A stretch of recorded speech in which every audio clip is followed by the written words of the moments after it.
नमस्कार. मालिकेच्या पुढील काही भागांमध्ये आपल्याला खूपच छान असा ट्विस्ट पाहायला मिळणार आहे. फायनली अद्वैत आणि कलासमोर रोहिणीचं कारस्थान येणार आहे. जेव्हा CCTV फुटेज अद्वैत आणि कला दोघंही पाहणार आहेत तेव्हा त्यांना धक्का बसणार आहे. कारण कलाचं असं म्हणणं असतं की जे CCTV फुटेज आपण पाहिलेलं आहे ते CCTV फुटेज पूर्ण आपण पाहिलेलं नव्हतं. कारण त्यावेळी फक्त त्याच लोकेशनचं CCTV फुटेज आपण पाहिलेलं होतं. तर काहीही झालं तरी मला फक्त आता हे CCTV सगळं फुटेज पाहायचं आहे. त्यामुळं तिने अद्वैतला घेऊन ऑफिसमध्ये आलेली असते आणि जेव्हा CCTV फुटेज ते सगळं पाहतात तेव्हा त्यांना सगळ्यांना खूप मोठा धक्का बसणार आहे. कारण त्या CCTV फुटेजमध्ये रोहिणी असणार आहे. अद्वैतला तर कल्पना पण नव्हती की आपण असल्या मोठ्या गोष्टी समोर येऊ शकतील. कारण आपली रोहिणी आत्याच हे सर्व करत आहे या कोणत्याही गोष्टीची जाणीव ही अद्वैतला नव्हती. आणि जेव्हा अद्वैतला हे कळणार आहे तेव्हा अद्वैत घरी आल्यानंतर या सगळ्या गोष्टी सांगणार आहे. त्यावेळेस आबांनी एक निर्णय घेतलेला असणार आहे. त्या निर्णयानुसार आबा हे रोहिणीच्या बाबतीत भयानक निर्णय घेणार आहेत आणि तो निर्णय ऐकल्यावर सगळ्यांना धक्का बसणार आहे. कारण आबांनी ठरवलेलं आहे की काहीही झालं तरी रोहिणीला आता घरात राहू द्यायचं नाही. तर आता अद्वैत हे सगळं CCTV फुटेज पाहतो. त्यामध्ये नक्की त्याला काय दिसतं आणि त्याचबरोबर अशोकला तो कसं बोलतं करतो आणि अशोकच्या तोंडून रोहिणीचं सगळं कारस्थान हे अद्वैतच्या समोर कसं येतं हे आपल्याला या व्हिडिओमध्ये पाहायला मिळणार आहे. त्यासाठी हा व्हिडिओ शेवटपर्यंत पहा. तर इकडे आपल्याला पाहायला मिळतं कला अद्वैतला घेऊन आता ऑफिसमध्ये आलेली आहे. अद्वैत म्हणतो, तुला कळतंय का, तुझ्यासाठी मी आबांनी सांगितलेलं आहे या एका गोष्टीमुळं मी आज ऑफिसमध्ये एवढ्या रात्री तुझ्यासोबत आलेलो आहे, तरीही तुझं हे सगळं चाललेलं आहे. तेव्हा कला म्हणते की मला CCTV फुटेज पाहायचं आहे. पासवर्ड टाकून मला तुझा लॅपटॉप हवा आहे तरच मी ते CCTV फुटेज पाहू शकेल. त्यावेळेस मात्र आपल्याला पाहायला मिळतं की कला मग आता अद्वैतकडून तो लॅपटॉप चालू करून घेते आणि त्यावरती ते CCTV फुटेज पाहू लागते. आणि त्याचवेळी तिने प्रत्येक म्हणजे ऑफिसमधलं जिथे जिथे अशोक फिरलेला आहे त्या प्रत्येक ठिकाणचं तिला CCTV फुटेज हवं असतं आणि ती CCTV फुटेज पाहत असते. त्यामुळं काही करून तिला आता सर्व गोष्टी शोध घ्यायच्या असतात. कारण तिला संशय तर आलेला असतो, तो म्हणजे आलेला असतो तो फक्त आणि फक्त अशोकवरती. आणि नक्कीच अशोकच्या पाठीशी आपल्या घरातलं कोणीतरी असणार आहे या गोष्टीची जाणीव पण ही कलाला असते. त्यामुळं कलाने हे सगळं काम शांतपणे करण्याचं ठरवलेलं असतं. त्यामुळं घरातलं कोणालाही त्याबद्दल काहीही माहिती नसतं. ती अद्वैतला घेऊन ऑफिसमध्ये गेलेली असते आणि जेव्हा सगळं CCTV फुटेज ही कला चेक करू लागते तेव्हा तिच्यासाठी खूप मोठा धक्का असतो.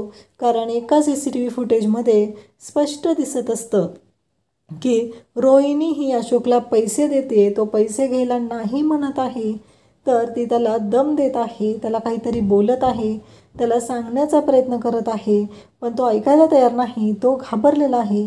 या गोष्टी त्यामध्ये दिसत आहेत. आणि लगेचच मग आपल्याला असं पाहायला मिळतं की कला अद्वैतला म्हणते की अद्वैत इकडे लवकर ये, आत्ताच्या आत्ता ये लवकर, इथं बघितलंस का काय झालेलं आहे ते. त्यावेळेस अद्वैत म्हणतो काय आहे आणि मग अद्वैत ते CCTV फुटेज पाहतो. इकडे आपल्याला पाहायला मिळतं रोहिणीच्या शिट्ट्या वाजलेल्या आहेत. कारण अद्वैत आणि कला काहीतरी शोध घेत आहेत. ही गोष्ट रोहिणीच्याही लक्षात आलेली आहे. त्यामुळं रोहिणी इकडे विचार करत आहे आणि रोहिणी अशोकला फोन करण्याचा प्रयत्न करत आहे पण अशोक काही फोन उचलत नाही. त्यानंतर आपल्याला पाहायला मिळतं की इकडे आता अद्वैतने अशोकला फोन केलेला असतो. रोहिणीने कितीही सांगितलेलं असलं तरी आता अशोकला अद्वैतचा फोन उचलणं भाग असतं. आणि मग अशोक फोन उचलतो. अद्वैत म्हणतो की अशोक कुठे आहेस तू आत्ताच्या आत्ता ऑफिसला ये. तेव्हा अशोकला धक्का बसतो. अशोक म्हणतो हे सगळं काय चाललंय, मला एवढ्या रात्री ऑफिसला का बोलवलं जाते, म्हणजे यांचा उद्देश काय आहे नक्की, यांच्या डोक्यात काय आहे, करायचं आहे काय यांना. पण अद्वैतने त्याला सांगितलेलं असतं की 10 मिनिटाच्या आत जर तू आला नाहीस तर तू उद्यापासून नोकरीवरही यायचं नाही. या भाषेत अद्वैतनं धमकावलेलं असतं आणि अद्वैतनं सांगितलेलं असतं की लवकरात लवकर यायचं आहे, एवढं लक्षात ठेव.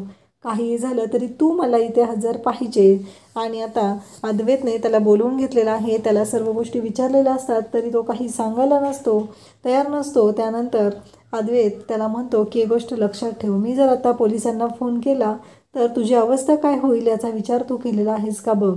कारण त्याचा परिणाम हा तुझ्या फॅमिलीलाही भोगायला लागणार आहे. अद्वैतने पोलीस कंप्लेंट करण्याची अशोकला धमकी दिलेली असते आणि मग अशोक म्हणतो की सर मी सगळं सांगतो साहेब, सगळं सांगतो मी, असं तो म्हणू लागतो. आणि आता जे काही घडलेलं आहे ते सांगायला तो सुरुवात करतो. आणि तो म्हणतो की बरोबर आहे, हे जे CCTV फुटेजमध्ये इथं दिसत आहे ना, त्यावेळेस रोहिणी मॅडमनी मला पैसे देत होत्या, मी ते पैसे घ्यायला नकार देत होतो.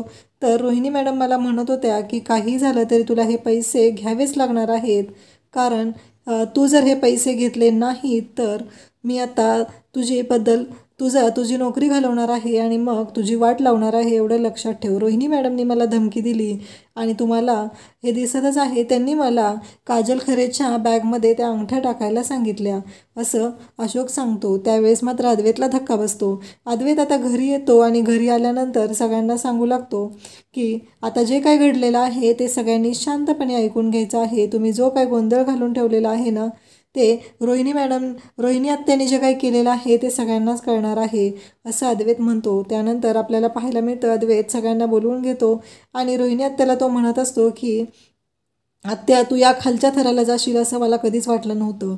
आणि ते CCTV फुटेज तो सगळ्यांना दाखवतो. तेव्हा ती म्हणते अरे मी असंच बोलत असेल, स्टाफ आहे ना तो आपला, तू असं काय समजतोय की मी त्याला काहीतरी सांगतच आहे, अरे मी त्याला काही बोलत नाही आहे. अद्वैत म्हणतो अजूनही खोटं बोलणार आहेस का तू आत्या, मला सगळ्या गोष्टी कळलेल्या आहेत तरीही तुला खोटंच बोलायचं आहे का. रोहिणी मात्र ऐकायलाच तयार नसते. त्यावर सरोज म्हणते म्हणजे तुझ्या बायकोने तुझे आता कान भरलेले आहेत आणि तुझ्या बायकोच्या म्हणण्यानुसारच तुझ्या घरातल्या माणसांवर पण संशय घ्यायला लागलेला आहे अद्वैत. एक गोष्ट लक्षात ठेव, तिला तिच्या बहिणीला वाचवायचं आहे म्हणून तिनं हे सगळं केलेलं आहे आणि तू पण तिचं ऐकून हे सगळं बोलत आहे, हे सगळं करत आहे, असं सरोज अद्वैतला बोलत असते. तेव्हा अद्वैत म्हणतो आई ह्यावेळेस तू चुकतेस, असं काहीही घडलेलं नाही, मला तिनं काहीही सांगितलेलं नाही, फक्त आबांनी मला जे सांगितलेलं होतं की तू सुनबाईची मदत करायची आहे आणि तेच मी केलेलं आहे. मी फक्त तिची मदत करण्यासाठी बाहेर पडलेलो होतो, मी बाकी काहीही केलेलं नाही, असं अद्वैत सांगत असतो.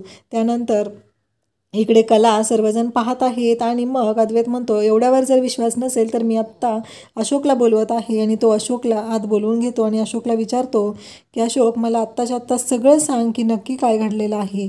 आणि अशोक सर्वांच्या समोर हात जोडून माफी मागतो आणि सांगू लागतो की मला खरंच माफ करा, मी हे जे केलेलं आहे ते चुकीचं केलेलं आहे, कारण मी असं करायला नको होतं. माझ्यासाठी तुम्ही सगळे खूप जवळचे आहात, तुमच्यामुळं माझा घर खर्च चालतो, माझी फॅमिली आज सुखात आहे, हे सगळं फक्त तुमच्यामुळं होत आहे, मला खरंच माफ करा, मी असं करायला नको होतं, असं तो बोलत असतो. हात जोडून माफी मागत असतो. जे काही घडलेलं आहे त्याबद्दल तो माफी मागतो आणि सांगतो की हे सगळं मला रोहिणी मॅडमनीच करायला सांगितलं होतं. हे ऐकल्यानंतर सगळ्यांनाच धक्का बसतो आणि रोहिणीच्या तर पायाखालची जमीन सरकते. पण रोहिणी कांगावा करायचं मात्र सोडत नाही. तिनं म्हणू लागते की हे सगळं जे काय आहे तो हा खोटं बोलत आहे, हे मी काहीही केलेलं नाही, मी कुणाला काहीही सांगितलेलं नाही आणि ही कला आता त्याला भरीस पाडत आहे. त्यावरती मात्र अद्वैत म्हणतो आत्या शांत हो. आणि इकडे आबा पण म्हणतात की रोहिणी बाद झालं आता तुझं, सगळे पुरावे त्यांनी समोर आणलेले आहेत तरीही तुझा कांगावा करणं काही कमी झालेलं नाही, तरीही तू तिच्यावरच आरोप करत आहे, तिनंच हे सगळं केलेलं आहे असं तुला वाटत आहे. पण एक गोष्ट लक्षात ठेव, अद्वैत आणि सुनबाईने जाऊन सगळे पुरावे समोर आणलेले आहेत आणि सगळ्या पुराव्यांनीशी सगळ्यांच्या समोर त्यांनी सांगितलेलं आहे की तू काय गोष्ट केलेली आहे आणि या सगळ्याची शिक्षा ही तुला भोगावीच लागणार आहे, कारण आजपासून तू, तुझा मुलगा आणि तुझी सून या घरामध्ये राहू शकत नाही. मी तुम्हाला माझ्या प्रॉपर्टीमधून बेदखल करत आहे, त्याचबरोबर या घरातूनही मी तुम्हाला जायला सांगत आहे.